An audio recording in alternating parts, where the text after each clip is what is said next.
Comme tout un chacun, j'ai entendu parler d'Yves Coppens, le paléontologue et le paléanthropologue, qui est bien sûr lié à la découverte de Lucie, âgée de 3,2 millions d'années. Il faut rappeler que Lucie constitue le premier fossile relativement complet démontrant l'acquisition de la marche bipède. À l'époque, je devais avoir aux alentours de 16 ans.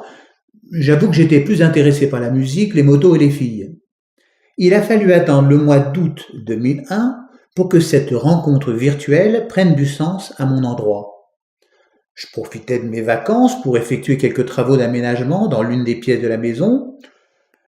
Comme tout bon bricoleur, j'étais en possession d'un poste de radio qui diffusait une alternance de publicités entêtantes et de programmes plus ou moins intéressants. Agacé, énervé, j'ai tourné la molette de quelques crans pour tomber sur la chaîne France Musique. Tout d'un coup, tout devenait calme et l'atmosphère devenait sereine. Un morceau de lambris par ici, un clou par là, et surtout des longs moments de pause comblés d'une musique bienfaitrice. Une nouvelle émission commence dont l'invité est Yves Coppens. Progressivement, j'ai arrêté mes activités pour me consacrer à l'écoute de l'émission. Cet homme racontait si bien les choses que j'en fus ému. Non seulement il était d'une grande érudition, mais son élocution, avec une voix très légèrement saliveuse, m'entraînait dans ses expéditions. Il a même expliqué avec humour d'où venait le nom de Lucie. En effet, Yves Coppens écoutait avec ses co-découvreurs, Donald Johansson et Maurice Taeb, une chanson des Beatles, Lucy in the Sky with Diamond. Vite Google, et j'inscris Beatles, Lucy in the Sky.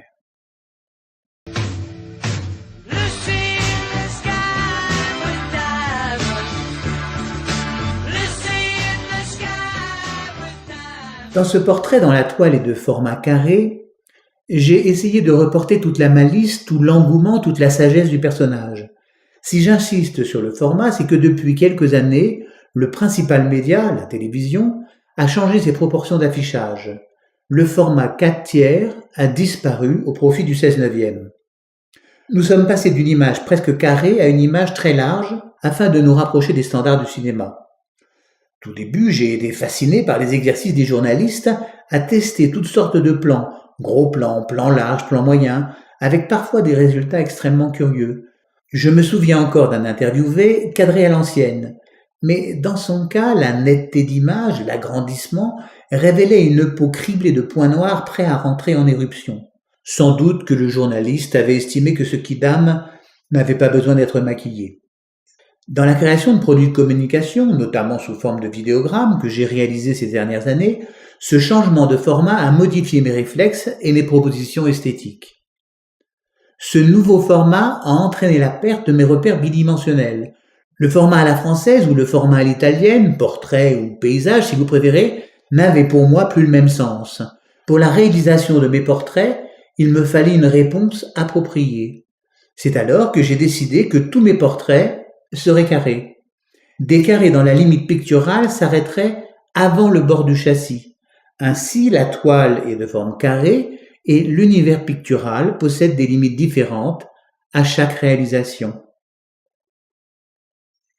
Si vous désirez mieux connaître M. Coppens, je vous invite à le découvrir à travers de nombreuses publications et bien sûr dans de nombreuses conférences que l'on peut trouver sur YouTube.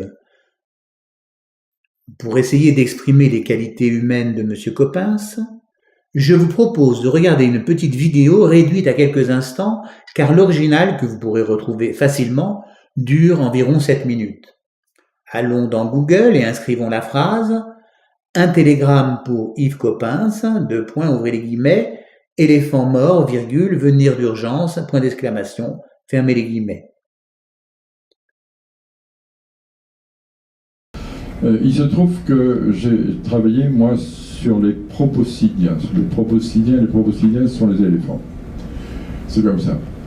J'ai eu affaire à un patron à la Sorbonne qui m'a dit « il vaut mieux commencer par les animaux, on comprend mieux les hommes après ». Bon, donc j'avais pas le choix, et j'ai commencé par les éléphants. J'étais tout jeune, je rencontre un grand patron qui s'appelait Jacques Millot. Jacques Millot. Et je lui dis, mais comme ça, comme une boutade, si par hasard un jour vous avez un cadavre d'éléphant, faites-moi signe, je serai content de le disséquer. Ah là là. Vendredi saint, je quitte Paris, j'arrive là-bas, un télégramme m'avait précédé, et le télégramme c'était « Éléphant mort, venir d'urgence ». Et je suis persuadé que pour le facteur, c'était une bonne blague d'une copine qui essayait de me faire revenir à Paris, où m'attendait Jacques Millot, et il m'a dit « Oh, vous avez de la chance, c'est une femelle, et elle pèse 3 tonnes. » Ah oui, ça c'est une chance. Et puis lui est parti en vacances. Dissection d'une éléphante appelée Micheline, morte au zoo de Vincennes, voilà, par Yves Coppens. Parce que je suis allé d'une bête vivante, elle était morte hein, pour Micheline, mais d'une bête qui avait été récemment vivante, et de tout son corps, de toute sa musculature à ses os, et ces os étaient modelés par la musculature en question. Donc quand vous faites de la paléontologie, vous n'avez plus les muscles, vous avez les os. Et si les os sont différents, et si vous avez cette notion... Merci, Monsieur Coppens. Je crois que ma proposition plastique est en cohérence avec mon ressenti.